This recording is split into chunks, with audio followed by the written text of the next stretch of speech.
dia, boa tarde, boa noite quem está assistindo. Meu nome é Vinícius Navarro, sou estudante da Engenharia Elétrica e essa aula vai ser sobre continuidade de funções. Bem, o estudo da continuidade vem do fato de algumas funções não possuírem domínio em todos os números reais. Ou talvez até apenas que o domínio inteiro matemático delas não nos interesse por completo. Aqui nós temos a questão de que a função 1 sobre x, pela direita, ela explode para infinito, pela esquerda, ela explode para menos infinito. Só que no zero aqui, ela não está definida para valor nenhum, não está definida em zero. Aqui nós temos o logaritmo natural de x, que não existe para valores menores ou iguais a zero. Pode ver que não tem gráfico nessa área esquerda do mapa do plano cartesiano.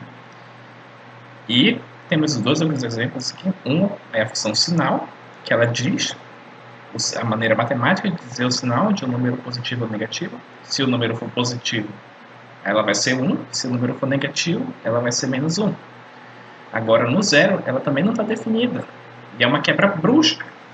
Não é suave, que nem assim a função seno de x sobre x. Que a função seno de x sobre x, ela, se não prestar atenção, passa despercebido que ela é descontínua no ponto x igual a zero. Que ela é indefinida. E daí, nessa aula, teremos uma maneira de como lidar com esse tipo de função e como essas funções se comportam nos pontos problemáticos. Bem, as funções contínuas em todos reais, elas possuem valor de f de x na imagem para cada x no intervalo dos reais. Bem, ela também não possui quebra na função sendo brusca, como a função sinal, ou talvez não sendo brusca, como a função sendo de x sobre x, porque elas são contínuas. E a gente também tem as propriedades de que a soma e a subtração de duas funções contínuas sempre vai ser contínua.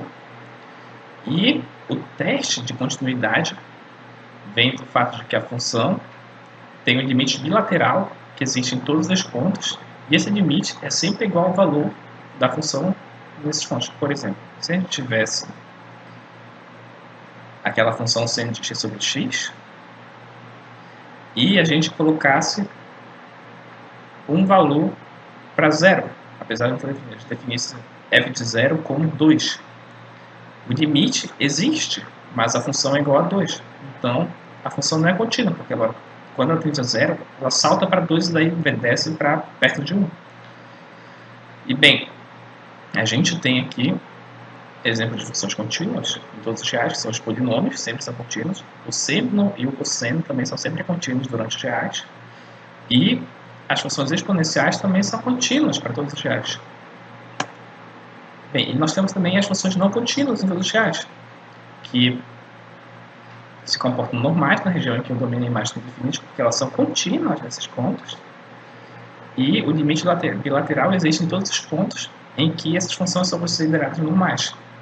E onde não tem imagem, onde ela não é contínua, os pontos problemáticos, o comportamento próximo daqueles pontos depende de caso a caso. E aqui nós temos os exemplos de funções não contínuas em todos os reais.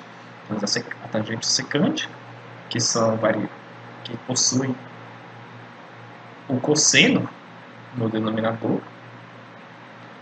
Então, esse cosseno em alguns momentos ele vai se tornar zero, e isso causa um problema para essa função, para não ser contínua. Temos a função logarítmica, que a gente viu no início da aula. Temos as funções racionais, que a gente também viu no início da aula. E temos as funções com radicais pares. Raiz cúbica, não, raiz quadrada, raiz quarta, raiz sexta. Essas funções também têm alguns problemas quando os valores são menores que zero. Bem, e encontrar domínio. Como a gente faz para definir e encontrar o domínio das funções racionais?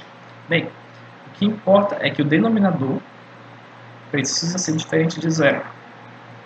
Se o denominador for igual a zero, a gente vai chegar em uma situação de 1 sobre zero que não existe. Esse número não existe. Então, 1 sobre x, x diferente de zero. 1 sobre x menos 6, x menos 6 precisa ser diferente de zero. Ou seja, x precisa ser diferente de 6. 1 sobre x quadrado menos 5x mais 6. A gente resolve essa equação aqui. A gente tem que x diferente de 3 e x diferente de 2. E no caso geral, 1 sobre f de x, a gente precisa encontrar os valores para que f de x sejam diferentes de zeros. E lembrando que nem toda função racional tem esse problema. Por exemplo, a função 1 sobre x² mais 1. A gente tem que x² sempre vai ser maior ou igual a zero, certo? Então, se a gente somar 1 nos dois lados da equação, a gente tem que x² mais 1 sempre vai ser maior ou igual a 1. Ou seja, essa função nunca vai ser zero. Então, essa função está definida para todos os reais. Próximo, nós temos os radicais pares, que existem quando o valor de dentro da raiz, a função dentro da raiz, é maior ou igual a zero. Por que igual? Porque a gente sabe que raiz de zero é zero. Não tem problema ser zero. Raiz quarta, a mesma coisa. O x precisa ser maior ou igual a zero. Raiz sexta, raiz oitava, raiz décima, continua o mesmo esquema. O que está dentro da raiz precisa ser maior ou igual a zero. X menos 2 menos x maior ou igual a zero. Ou seja, x precisa ser menor que 2. E no caso geral, raiz de uma função f de x precisa ser maior ou igual a zero. E lembrando que raiz ímpar é definida para todos os reais. Por exemplo, raiz cúbica de menos 8 é igual a menos 2, porque menos 8, menos 2 ao cubo, é igual a menos 8. Não tem problema com raiz ímpar, mas raiz par tem essa definição. Né? E encontrando o domínio de funções logarítmicas. Aqui eu tomei, por exemplo, a função logaritmo natural de x, mas esses exemplos servem para qualquer outro logaritmo de qualquer base. Base 2, base 1/2, base 1/3, base 3. O que importa é que o que está dentro do logaritmo precisa ser maior que zero. Não pode ser zero, porque no zero a função tende a menos infinito. Isso não é um número. Então a gente tem outro exemplo aqui, logaritmo natural de x² menos 1. A gente precisa que x² menos 1 seja igual a zero, seja maior a zero. Então a gente tem x² maior que 1, ou seja, o módulo de x precisa ser maior que 1. Então, a gente pode colocar um valor de x igual a menos 2, que o quadrado vai se livrar desse sinal. Então, a gente vai ter que x² igual a 4. Não tem problema. 4 menos 1 vai ser 3. E 3 ainda é maior que 0. Não tem problema ser um número, nesse caso, menor que menos 1. O que importa é que o módulo dele seja maior que 1. E aqui nós temos o logaritmo natural de menos 5x. Nesse caso, menos 5x precisa ser maior que 0. Ou seja, x precisa ser menor que 0. Porque, nesse caso, vai ser, por exemplo, menos 1. X igual a menos 1. Então, o menos 1 do x vai cancelar o menos 5, o menos do menos 5, e vai dar um número positivo, que garante a existência desse logaritmo natural. E a gente também tem que ter cuidado, para caso seja uma função composta, por exemplo, e no logaritmo natural de x. Isso, por definição de função inversa, é igual a x. Porém, como o logaritmo natural de x, que é a função interna, não está definido para valores negativos, igual a zero, o gráfico também, a função em si inteira, ela também não vai ser definida para os valores negativos. Não tem valor definido para cá. Apenas para valores maiores que zero. Apesar de que o e na x seja contido em todos os reais, essa função que está dentro dele, o logaritmo, não está contido. Não contém todos os reais. Então, a função também não vai ser contínua em todos os reais. Apesar de que o e seja, mas o que define é que o logaritmo natural de x não é contínuo em todos os reais, isso que importa nessa situação. E bem, e a gente tem também os casos em que o domínio completo não é necessário. Por exemplo, a área de um quadrado. A de L igual a L quadrado. A gente sabe que o lado, essa função aqui, o x está definido para todos os reais, porque ele é um polinômio, ou seja, vai de menos infinito até infinito o domínio dessa função. Porém, não existe o lado negativo. essa opção mária, não existe lado negativo. Então a gente não se importa, a gente descarta os valores negativos, a gente define para valores que a gente queira apenas os valores positivos, de 0 até infinito. Essa função. Os movimentos também geralmente pegam os valores em que t é maior que 0, maior ou igual a 0, porque o que acontece antes do nosso experiência do tempo geralmente acontece antes do nosso coletar os dados, então não importa. Ou talvez podemos com restrição em domínio, caso a gente queira descobrir a velocidade entre 10 segundos e 11 segundos, que só se importa com esse intervalo, não todo. E essa questão de restrição de domínio é bastante útil também para a criação forçada de condições para a existência de funções inversas. Por exemplo, o seno de x e o arcosseno de x. O seno de x, a gente já viu, é aquela curva assim, que vem tanto assim quanto assim. E ela não pode ter uma função inversa porque ela não é injetora. Mas, se a gente pegar só uma parte do domínio, no caso de menos π sobre 2 até π sobre 2, a função é injetora. E com isso a gente consegue determinar a função inversa, que é o arcosseno de x. A mesma coisa vale para o x ao quadrado e a raiz de x. A gente sabe que o x ao quadrado é essa parábola, mas como ela não é injetora, porque ela não passa pelo teste da retórica horizontal, ela tem dois valores,